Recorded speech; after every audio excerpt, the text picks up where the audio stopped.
La máquina del tiempo existe, son los libros.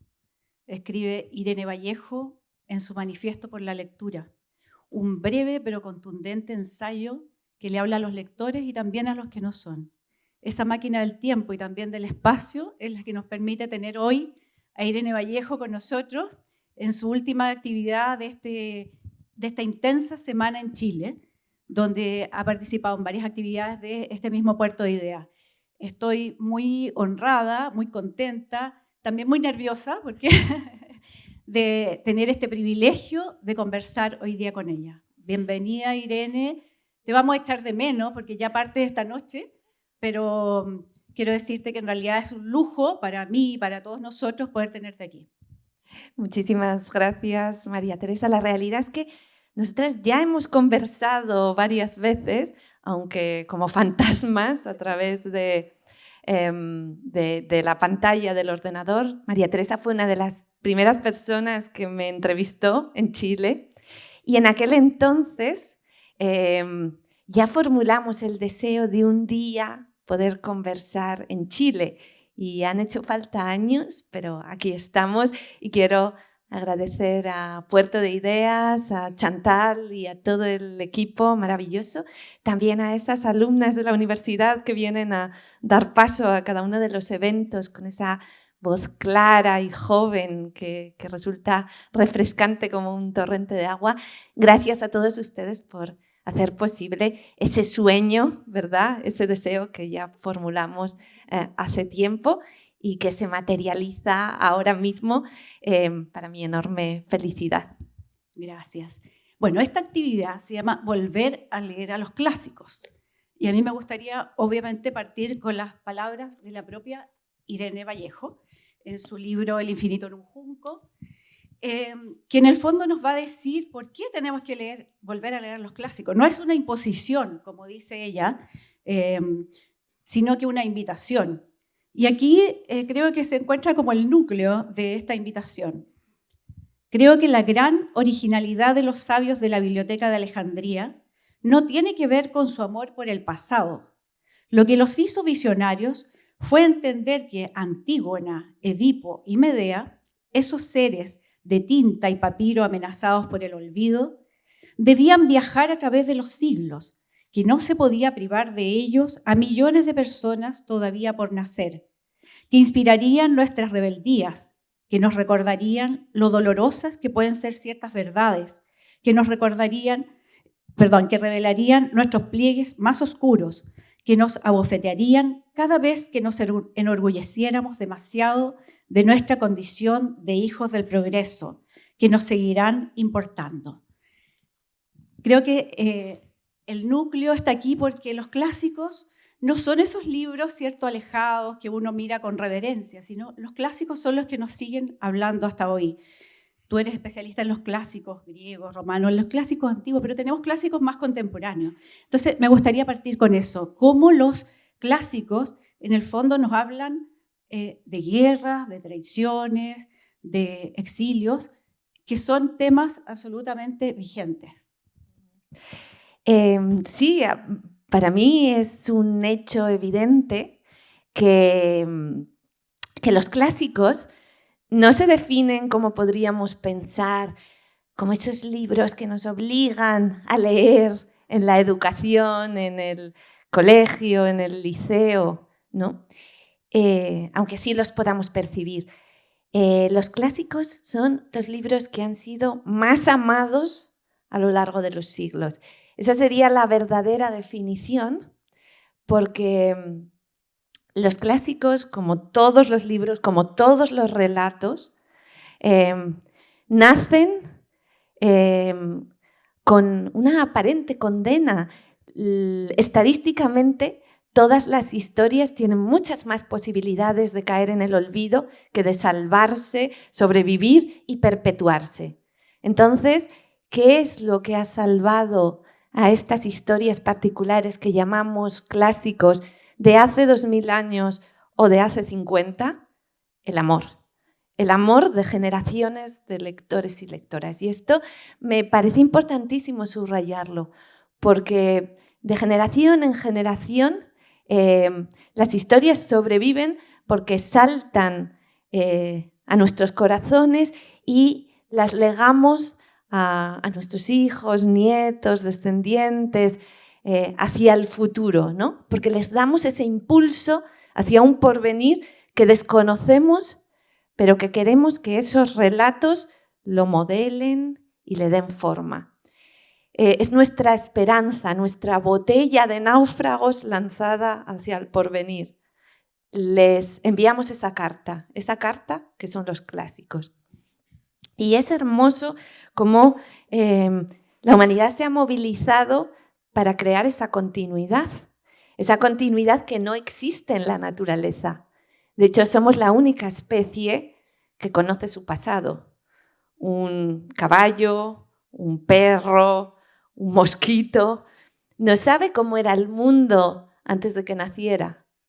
Nunca podrá tener el lujo, el privilegio, la maravillosa oportunidad de conocer la vida de sus antepasados. No podrá saber cómo era el mundo hace 100 años o hace 500. Somos los únicos, la única especie que no vive en ese estrecho lapso de nuestras vidas, sino que lo expande hacia atrás y puede habitar también el futuro. Y esa expansión hacia detrás es evidentemente la clave de la otra expansión, la expansión hacia el futuro. Si podemos relacionarnos con el pasado, hacer un acopio de experiencias, de ideas, con ese material nos podemos lanzar a construir el futuro. Y esas dos capacidades están profundamente relacionadas porque son únicas de nuestra especie. Y los libros tienen mucho que ver con eso, porque la oralidad no es capaz de preservar ese recuerdo. Entonces, los clásicos son nuestras historias indispensables, los relatos a los que nos aferramos no porque estén en el canon, no porque un emperador o un rey los haya encargado, sino porque los amamos. Porque Antígona sigue tocándonos el corazón siglos después de que se escribiera por primera vez la tragedia de Sófocles. Es muy interesante, la filósofa Hannah Arendt decía: es el futuro el que nos conduce hacia el pasado. Y es esencial subrayarlo porque gran parte de nuestros debates políticos tienen que ver con el pasado, tienen que ver con cómo construimos o reconstruimos o imaginamos o evocamos o habitamos el pasado. Y la nostalgia es una actitud con enormes consecuencias políticas.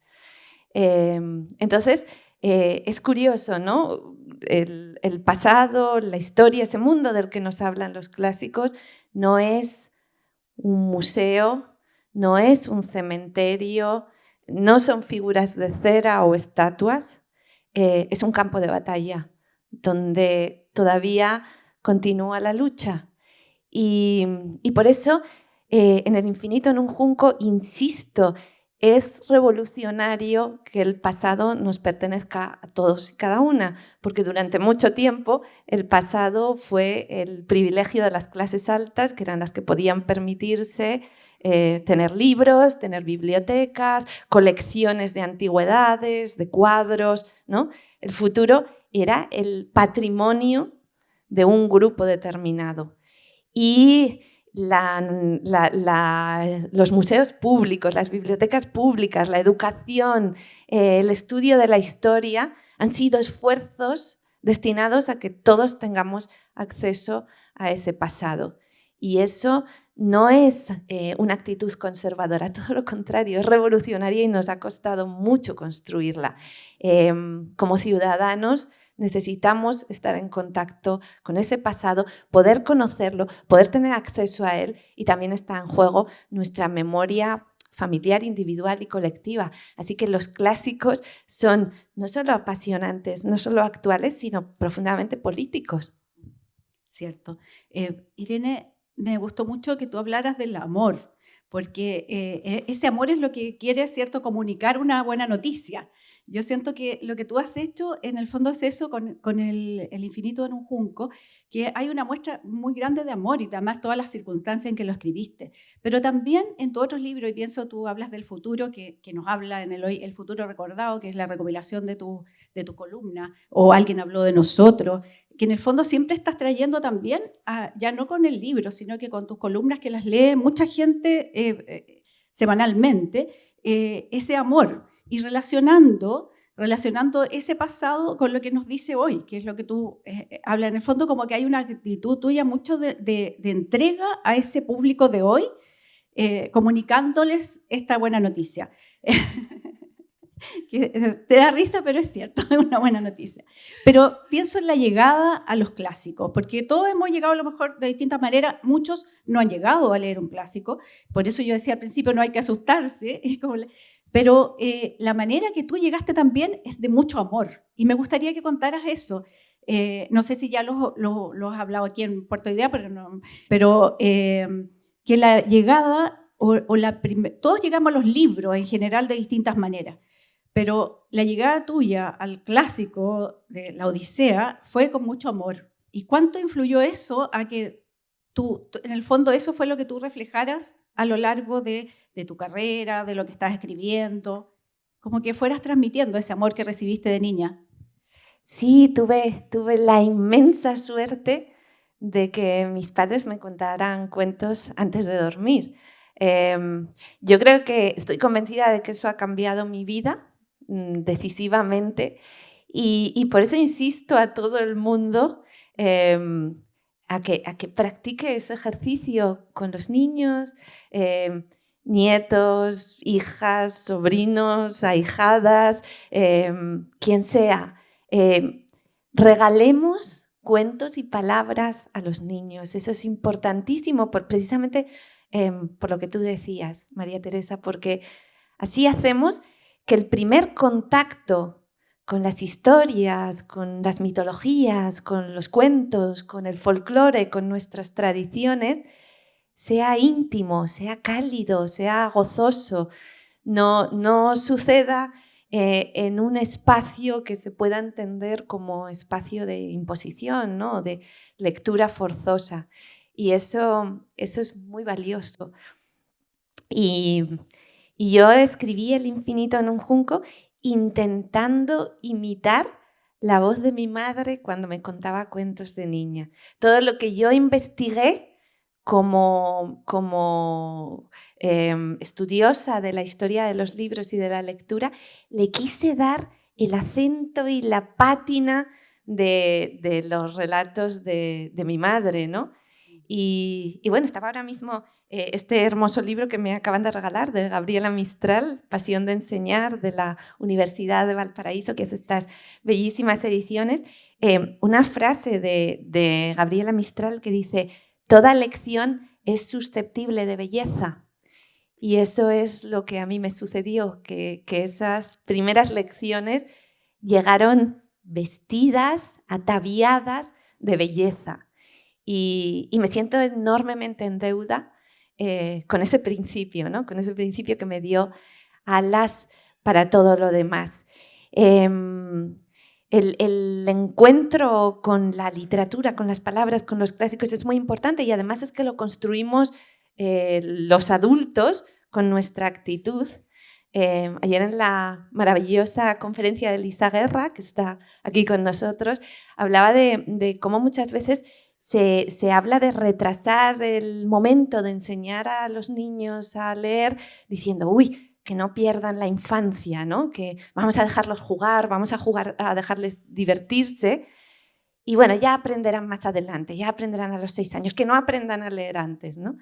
Y en esa actitud hay una especie de idea subyacente de que aprender a leer es una especie de castigo, ¿no? O que es una forma de salir de la infancia, una forma de arrebatarte la visión lúdica del mundo, cuando no. Leer es un gran placer, pero es algo que creo que es esencial que lo comuniquemos así, ¿no? Que lo reivindiquemos, que leer no es una imposición, no es una especie de arnés que le colocamos al niño, ¿no?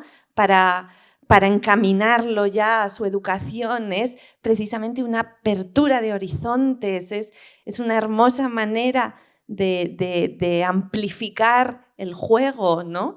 De hacer más vibrante la relación con la palabra, de proporcionarles un maravilloso suministro de historias, de cuentos, de imágenes, de palabras, que son en definitiva los juguetes más arrebatadores que hay.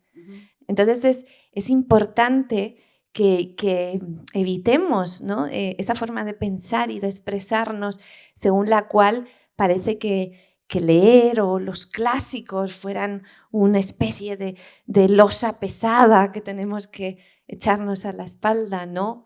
La realidad es que es nuestra posibilidad de conversar con las mejores mentes de todos los tiempos y amplía nuestras mentes y nos hace formar parte de una gran familia universal y milenaria y es maravilloso ser acogidos en ese clan, ¿no? En esa tribu. Aparte del infinito en un junco, que es una invitación en el fondo, tú lo cuentas como relato de aventuras, como memorias también, vas apareciendo tú ahí con tu experiencia, que es una invitación a leer esos clásicos. Tú también has invitado a través de tus libros de ficción, con tu novela, y también con este libro, estoy pensando en el libro infantil, La leyenda de las aguas mansas, que es precioso además porque tiene unas ilustraciones muy lindas. Entonces estás trayendo también a través de tu ficción, y quería hablar de eso, como hay temas que tú has traído, por ejemplo, el exilio, que está en toda la historia, está desde el origen del hombre, y cómo esto en el fondo revela la naturaleza humana. Al final, en los clásicos, lo que nos están mostrando es que la naturaleza humana permanece a través del tiempo. O sea, cuando nos hablan los clásicos de hoy no sé, Antígona, con la necesidad, por ejemplo, de sepultar a nuestros muertos, de tener los cuerpos de nuestros muertos, o la traición de otros, nos están hablando al mundo de hoy. Entonces, cómo esto también es una manera de invitar a recuperar esos clásicos a través de tus propios libros de ficción. En realidad, todos mis libros son libros sobre el presente, sobre el mundo contemporáneo. Lo que pasa es que creo que a veces para ver la perspectiva completa hay que retroceder unos pasos. Y ese retroceder unos pasos es el viaje en el tiempo que yo propongo a quienes leen mis libros, ¿no? Todos los personajes, las historias, las reflexiones que yo selecciono, no las elijo por mera erudición, sino porque creo que tienen algo decisivo que aportar, que ofrecer al tiempo en el que estamos viviendo. Es absolutamente imposible leer Antígona sin estremecerse. Las palabras de esa muchacha joven con toda la vida por delante, que está dispuesta a sacrificarse para enterrar a su hermano y para no permitir que el cuerpo de su hermano sea abandonado sin sepultura. Ese mensaje es tan enormemente poderoso en todas las latitudes, en todos los países donde todavía tenemos la herida abierta de las víctimas sin sepultar.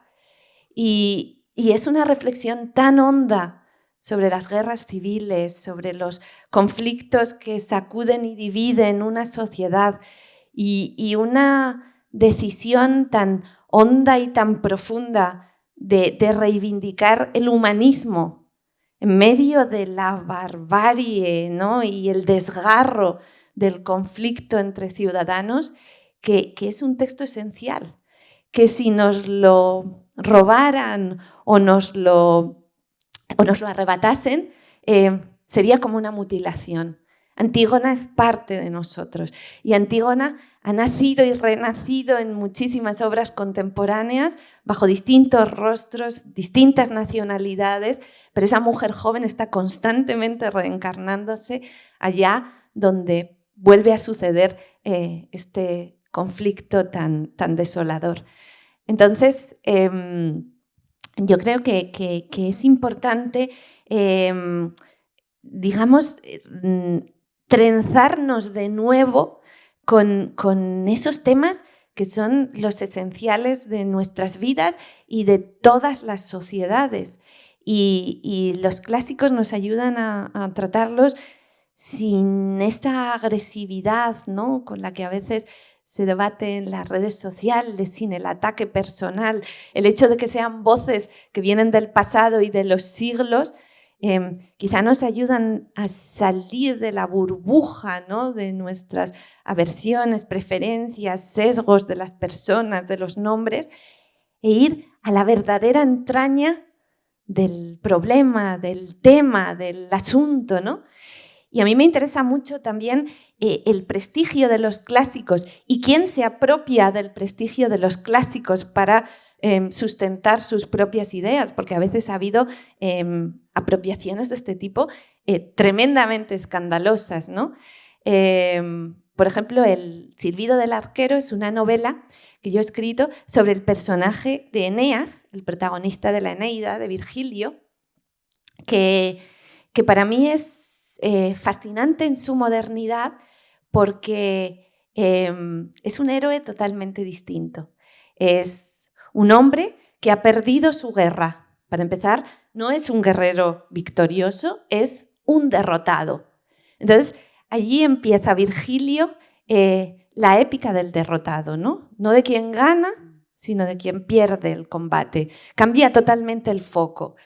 Ese hombre es, además, un exiliado, un refugiado, alguien que huye del conflicto para construir una nueva vida en otro lugar. Con todas las tensiones políticas que hay ahora en Europa respecto a la inmigración, qué importante recordar que en nuestro imaginario el primer europeo es un asiático y es un migrante y es un refugiado. Pero además es un hombre cuidador, lo cual es extraordinariamente moderno. Casi si lo inventáramos ahora, esta historia, situada en la guerra de Troya, dirían, no, esto es un anacronismo, están introduciéndonos las nuevas masculinidades con calzador. Y sin embargo, es así como lo concibió Virgilio. Un hombre que toma de la mano a su hijo pequeño, se carga a las espaldas a su padre y huye de Troya. En lugar de inmolarse por su ciudad, toma una decisión tan contemporánea, tan humana, como salvar a su padre y a su hijo y llevárselos a su padre sobre las espaldas, ¿no? Y se convierte en la imagen de esa generación que llamamos sándwich, ¿no?, que está cuidando de los hijos y aún no ha acabado de sacarlos adelante cuando ya tiene que empezar a cuidar de sus padres ancianos. Y esa imagen, que se ha representado 1000 veces en la iconografía de la escultura, de la pintura de Eneas, cargando con su padre y llevando de la mano a su hijo, era tan subversiva políticamente que durante el fascismo italiano, Mussolini, que utilizaba ese poema épico, apropiándoselo como la gran gesta italiana, ¿no?, y lo reivindicaba y de alguna manera se comparaba implícitamente con Augusto, con Eneas. Sin embargo, y esta es la clave del asunto, prohibió las imágenes y las representaciones del héroe con su padre y con su hijo, porque le parecía demasiado blando, porque los héroes de la patria tienen que sacrificar a su familia para salvar todas esas entidades abstractas, ¿no? Y entonces incluso el dictador que se estaba apropiando del personaje sintió que en esa historia y que en esa iconografía había algo desasosegante, demasiado moderno para él. Virgilio era demasiado moderno para Mussolini y tuvo que prohibir esa iconografía. Por eso es tan importante rescatar a los clásicos, leerlos y decir, esta apropiación es infundada. Esto es lo que nos estaba intentando contar Virgilio. Es la historia de un hombre que funda una nueva forma de ser héroe, que no es el heroísmo de vencer, es el heroísmo de resistir y de salvar. Y eso me parece algo tan completamente nuevo y tan fascinante que decidí escribir una novela para reivindicar esa lectura subversiva que está dentro de un clásico. Que si en el fondo tú me da la impresión que siempre estás salvando el libro. Cuando tú cuentas en El infinito en un cuco la historia de los cuidados del libro, porque al final tu libro es eso, es cómo la humanidad siempre ha encontrado a alguien que lo salve del olvido, con lo que tú decías con el amor. Y pensaba en estas apropiaciones como indebidas y en estos libros que a veces decimos, no, mejor no hay que leerlo. Tú en eso has sido muy categórica en decir que no hay que cancelar ningún tipo de literatura, de libro, de ensayo, sino crear esa lectura crítica. ¿Cómo es hoy que para ti, que en el fondo estamos como en una tendencia, ojalá que ya disminuyendo, de ciertos autores, incluso dejarlos de lado porque fueron poco, incluso por sus vidas, por su biografía? Entonces, ¿cómo este mundo del libro, que si bien están los clásicos, admite todos los otros libros, aunque sean muy incorrectos a veces, aunque sean interpretaciones indebidas? ¿Cómo también los clásicos nos sirven, en tu caso, para que escribiste esta novela para reivindicar esa figura original, ¿cierto?, del clásico? ¿Cómo también los clásicos nos ayudan a ser más críticos también de lo que la novedad nos presenta? Sí, totalmente. La cancelación, la cultura de la cancelación es una tendencia como de hace unos cuantos miles de años, porque esto ya lo inventaron los romanos y le dieron un nombre que se llamaba en latín damnatio memoriae, que significaba borrar, digamos, todas las referencias a un personaje que caía en desgracia. Entonces se eliminaban de las inscripciones, se borraban y se eliminaban los textos históricos que hablasen de ese personaje o literarios. El caso es que, por ejemplo, al poeta Virgilio le obligaron a eliminar una dedicatoria en su libro de un personaje que había caído en desgracia en Roma. En fin, esto es tan antiguo, ¿no?, como el mundo mismo. Y en el fondo es un intento de filtrar y seleccionar lo que deberíamos leer o lo que deberíamos recordar. Por eso los romanos en latín lo llevaron al territorio de la memoria, ¿no? Dijeron damnatio memoria, es un castigo en la memoria, es castigar la memoria, y creo que estuvieron acertados porque no se trata tanto de borrar como de apuntar con la mirilla a cómo se construyen las memorias. Entonces, bueno, yo estoy totalmente en contra de esa actitud. Creo que además es contraproducente porque aquello que atacamos o tratamos de eliminar le damos la ventaja del victimismo. Ya se puede defender diciendo intentado ser atacado, eliminado, excluido.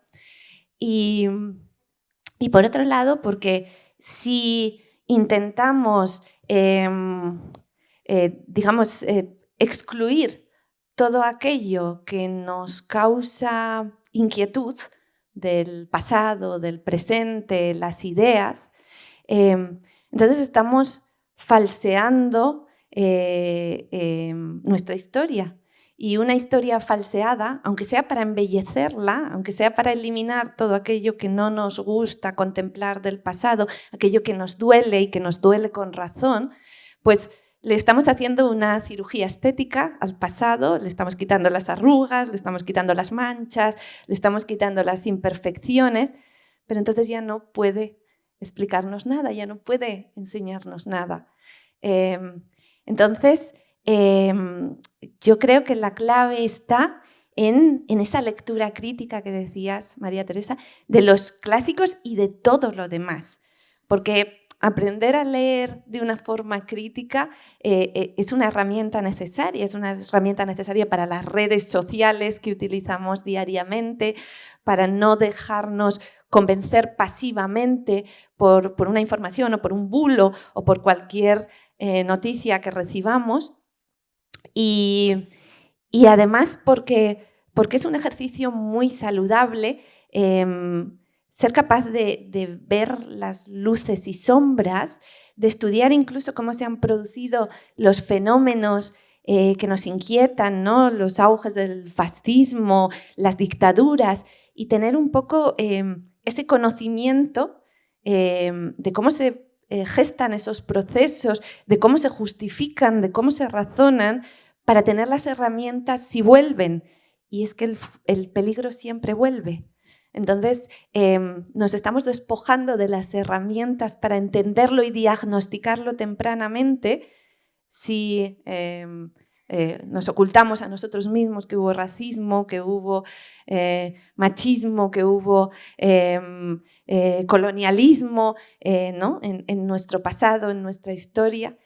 Y creo que es importantísimo tener ese coraje de admitir todo lo que es perturbador en el pasado. Y yo digo en El infinito en un junco que la inquietud, ¿no? Esa perturbación es mucho más educativa y pedagógica que la seguridad y la comodidad, ¿no? Y ahí es donde creo que estamos todavía, ¿no? Tratando de defender esos espacios seguros sin darnos cuenta que hay que mantenerse alerta y hay que saber y hay que conocer y hay que leer y después contemplar, criticar, bajar de todos los pedestales, incluso a los que parezcan clásicos más incuestionables. Y además es que se habla mucho mejor de tú a tú, ¿no? Con los clásicos, sin idealizarlos, a la altura de cara a cara, rostro a rostro, y reconociendo que en sus pliegues oscuros, que en sus errores, ¿no? está la capacidad, ¿no? la posibilidad de que nosotros construyamos un futuro mejor sin todos esos horrores cometidos, sin esas barbaries y sin esas opresiones. Yo creo que es totalmente necesario que las conozcamos y que las miremos de frente. Pensaba cuando decías eso en los relatos infantiles también, cómo hay una tradición infantil que además nacieron como relatos no para niños, para la oralidad y todo. Y cómo hay una tendencia actual también de cambiarle los finales, por ejemplo, o de reescribirlo, lo que pasó con Roald Dahl. No hablemos de censurar, digamos, con ciertas palabras que al hoy nos chocan, pero también con estos finales a veces que son muy perturbadores, o sea, pienso en, no sé, la Cenicienta o cuando le sacan los ojos los pájaros a las hermanas, porque las hermanas no supieron ver la belleza de ella. O sea, no puede ser más perturbador para un niño, pero eso mismo hace que, claro, lo que tú dices en el fondo, eso es lo que el niño además le permite saber que eso es dentro del relato y que cuando él salga a su realidad, eso va a quedar en el libro.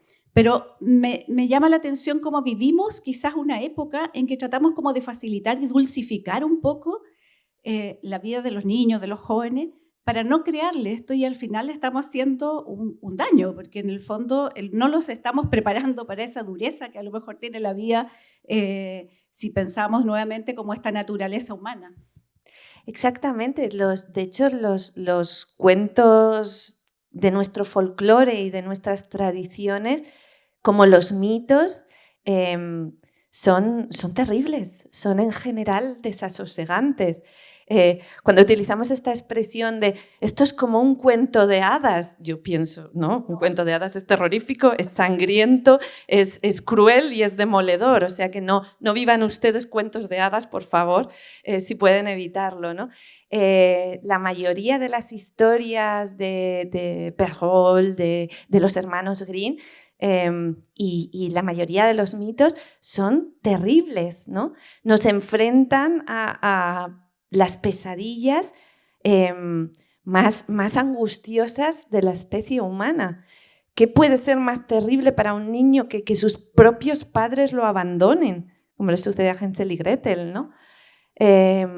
Pensar que tus propios padres traman por la noche cómo te van a dejar abandonado en el bosque y además van a evitar por todos los medios posibles que regreses a casa, que te están sacrificando, ¿no?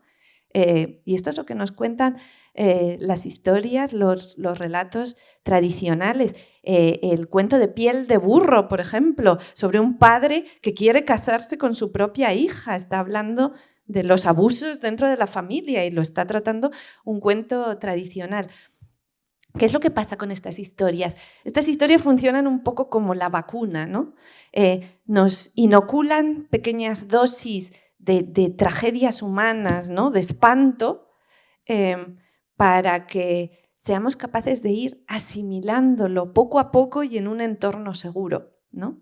Me gusta mucho la imagen de Ulises, ¿no? Cuando quiere oír a las sirenas, el canto de las sirenas, ese canto tan fascinante y tan maravilloso, pero que te lleva a la muerte, ¿no? Si lo escuchas, si te abandonas a él.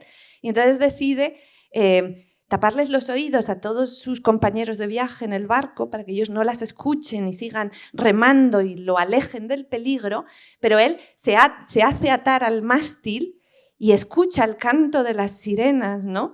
Y toda esa fascinación, esa llamada mortífera, pero bellísima, y la escucha atado al mástil con la seguridad de que va a sobrevivir. Creo que es un poco la imagen de los lectores, las lectoras, ¿no? Que nos atamos al mástil para escuchar los cantos, estos cantos fascinantes, estos cantos peligrosos, para correr los riesgos, para enfrentarnos a las situaciones más duras de la vida, para mirar de frente la oscuridad, sabiendo que ese barco, que es el libro, que es la historia, nos va a llevar fuera del peligro, ¿no? Digamos, el pacto de la ficción es que están ahí esos compañeros con cera en los oídos que nos van a sacar del territorio del miedo y del peligro. Y entonces es visitar los infiernos, pero con billete de vuelta. Eso es un libro y eso es un cuento infantil. Y esa experiencia es importante porque ¿qué le damos a un niño para que se defienda de situaciones tan duras como el acoso escolar, por ejemplo, como la violencia en sus casas, si ni siquiera le damos las palabras para denunciarlo, para reconocerlo, ¿no? Para detectar la oscuridad como oscuridad y saber que eso es algo que debe señalar y de lo que debe protegerse y de lo que debe ponerse a salvo, ¿no? Ese es el sentido de los antiguos cuentos y de las historias. Entonces, un falseamiento según el cual la vida es perfecta, risueña, alegre, amable, juguetona, les está privando de esa otra dimensión de la realidad que tienen que empezar a conocer. Y pienso que eso tiene mucho que ver con las redes sociales. Cuando tú decías, en el fondo te meten en una burbuja donde todo, por estos algoritmos, te reafirman lo que tú eres. En cambio, el libro te desafía. El libro no piensa quién eres tú, no le importa, como decía, no le importa quién eres tú y te está desafiando siempre. Pero esta burbuja, y a lo mejor quizás por eso vivimos como en sociedades más adolescentes, más niñas, porque necesitamos como ese refuerzo que nos diga lo que somos, que nuestras ideas también y todo, pero en el fondo es una ficción, es una burbuja que te está metiendo en algo que no es la realidad. De todas maneras, yo tengo la sensación de que las burbujas son más bien un asunto adulto, porque los adolescentes y los niños no andan buscando que te den la razón ni que te refuercen. Yo creo que tienen una especie de osadía, ¿no? Todavía de mirar el mundo con los ojos muy abiertos. Y lo curioso es que les estamos exigiendo a los libros que sean, ¿no? Que no utilicen malas palabras, que no sean perturbadores, cuando sabemos que nuestros jóvenes, nuestros niños, a través de Internet, de las redes y de los videojuegos, están entrando en unos mundos que son la verdadera jungla y donde no hay ningún límite, no se les pone, ¿no? Apenas barreras. En un videojuego matas gratuitamente y eso forma parte de la diversión, ¿no? Aparecen todos los aspectos de la crueldad y allí no hay ningún control. Entonces, en la medida en la que estamos censurando o embelleciendo o edulcorando los libros, los estamos enviando hacia esos otros territorios donde se sienten libres de explorar las facetas más oscuras de su propia vida. En Internet lo están haciendo y sabemos que nuestros niños están viendo vídeos de porno desde edades tempranísimas y en cambio estamos quitando palabras como gordo de sus cuentos, ¿no? Entonces es una especie de absurdo contrasentido de ejercer la censura, pero solo ejercer la censura en perjuicio de los libros, y creo que esa sería una manera, puede llegar a ser una manera de expulsar a los lectores y lectoras jóvenes de los libros y de la literatura. Entonces sí, realmente en las redes está todo el mundo, ¿no? Con sus aspectos más luminosos. Podemos encontrarnos, encontrar personas más afines a nosotros mismos, comunicarnos, compartir conocimientos, compartir ideas, compartir lecturas, porque también hay mucha gente joven y no tan joven en las redes compartiendo libros y hablando de libros. Y eso me gusta señalarlo porque parece que las redes sociales, las pantallas fueran enemigas de los libros, y no, hay mucha comunicación sobre libros en las pantallas, pero también está todo lo demás, la violencia, los insultos, ¿no? El internet profundo, ¿no? Todas esas páginas web que animan a los desarreglos alimenticios, a las autolesiones, cosas terribles, ¿no? Te enseñan a hacer bombas. En fin, todo eso está junto, y porque todo eso es el mundo, ¿no? Entonces, a mí me parece muy importante reconocer que todo ese atlas variopinto de cosas está ante nuestros ojos, y lo que realmente necesitamos es dar un sentido a la existencia, ¿no? Dar un sentido a nuestra experiencia y a ese caos de estímulos, y para mí eso lo hace la literatura, ¿no? Lo hacen los mitos, lo hacen las leyendas, lo hacen nuestros relatos compartidos, y por eso hay que defenderlos, y hay que defenderlos, creo, también como fueron concebidos, porque son receptáculos de una sabiduría muy antigua. Y cuando yo escribí El infinito en un junco, quise recuperar esa sabiduría que nos dice lo poderosa que es una historia como herramienta de comunicación, ¿no? La humanidad se ha comunicado el conocimiento durante siglos y siglos a través de las historias. Y por eso me parece que una historia es un método poderosísimo, una herramienta maravillosa para transmitir ideas y conocimiento. Y ahora nuestro reto es ser capaces de construir y compartir esas historias que nos hacen comunidad, que nos hacen más lúcidos, que nos hacen más críticos, y que nos dan esas herramientas para habitar más plenamente el presente. Siento cuando te escucho hablar que hay tantos temas que no sé si vamos a poder, o sea, no, definitivamente no vamos a poder tomar todos los temas. Pero quería ir, ya que el tiempo va pasando, y entrar en el tema de las mujeres. Pienso que hay también algo que ha llegado hasta nuestros días y que a lo mejor no somos tan conscientes. Primero, con esta primera escritora, primera persona que firma su obra, que pone su firma. Eso, que lo pudieras tocar, pero también cómo nos ha llegado ese lenguaje que era propio de las mujeres, con sus costuras, con sus bordados, con sus tejidos, y cómo eso nos llega hasta hoy con bordar la trama, urdir la trama, los hilos, todo eso que es un lenguaje que usamos inconscientemente como lenguaje narrativo, o sea, como la construcción narrativa. Entonces, como esas son dos herencias un poco invisibilizadas, quizá porque lo hacemos naturalmente, pero que vienen de la mujer. Sí, cuando yo descubrí este personaje maravilloso que es Enheduanna, y me di cuenta de que había sucedido algo tan revolucionario y tan asombroso, como que el primer texto confirma con nombre propio lo hubiera escrito una mujer. En las visitas y encuentros en institutos y colegios, en liceos que hago en España, muchas veces empezaba la sesión preguntándoles: imaginad el texto más antiguo de la historia firmado por una persona.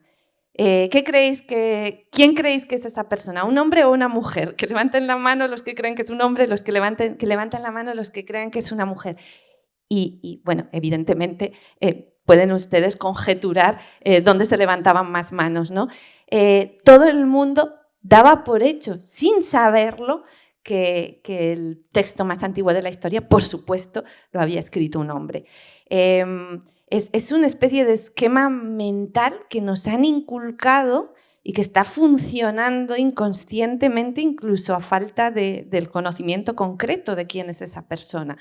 Por eso me parece tan importante rescatar a Enheduanna y decir, bueno, es que las cosas no siempre son como parece, y esos prejuicios que están tan anclados en nosotros mismos, tenemos que empezar a reelaborarlos y digamos, extirpárnoslos, ¿no?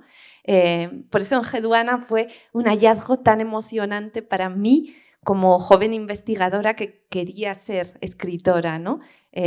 Fue como encontrar una luz donde esperaba completa y cerrada oscuridad. Una mujer que es además una figura histórica con perfiles nítidos, una mujer enormemente consciente de sí misma, porque escribe: lo que yo he hecho no lo ha hecho nadie antes. Así que se sabe innovadora, sabe que está creando un nuevo universo en el que los textos ya emanan de una experiencia personal y por tanto salen del terreno del anonimato, de lo tradicional, de lo colectivo. Y es además la mujer, la persona que crea la primera metáfora sobre la creación. Y esa metáfora es una metáfora totalmente femenina, porque ella cuenta que la visita la diosa y entonces dice que ella se siente poseída por esa diosa siembra dentro de ella la semilla y entonces da a luz las palabras, el poema. Entonces es una metáfora, si queremos, erótica maternal, por la que la inspiración de la diosa entra en su cuerpo y ella gesta el poema y luego hay un parto de las palabras, ¿no?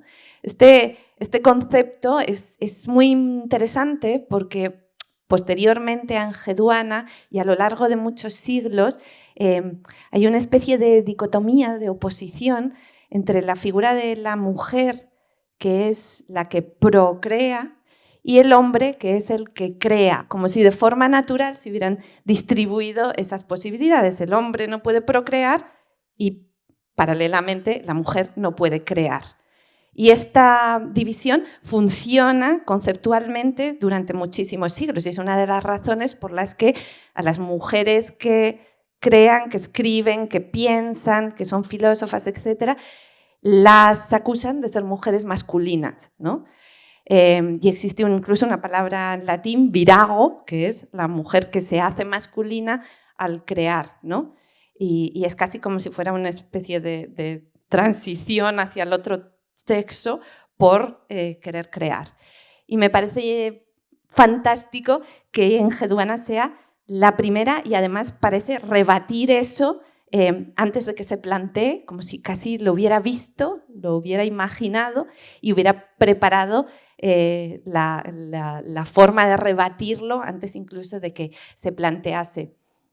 Y entonces esa presencia de Enheduanna me llevó a buscar a muchas otras mujeres que están ahí, citadas, mencionadas por las fuentes, poetas, filósofas, maestras, porque la enseñanza siempre ha estado, es un oficio, una actividad que han desarrollado las mujeres. Por ejemplo, la expresión, me gusta mucho buscar en digamos, las etimologías o las palabras, porque muchas veces contienen información. ¿Por qué decimos lengua materna y no decimos lengua paterna? Porque tradicionalmente la que enseña a hablar es la madre. Y entonces la lengua que heredamos de nuestra madre, la lengua materna es la que hablamos, la que mamamos, decimos, ¿no?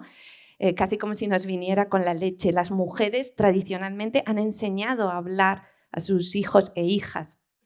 Y entonces allí rastreando toda esa aportación de las mujeres, muchas veces desvalorizada, menospreciada, marginada, arrinconada, silenciada, no reconocida en la academia o en el mundo de la cultura escrita, está ese precioso fósil que es la metáfora del texto como textil.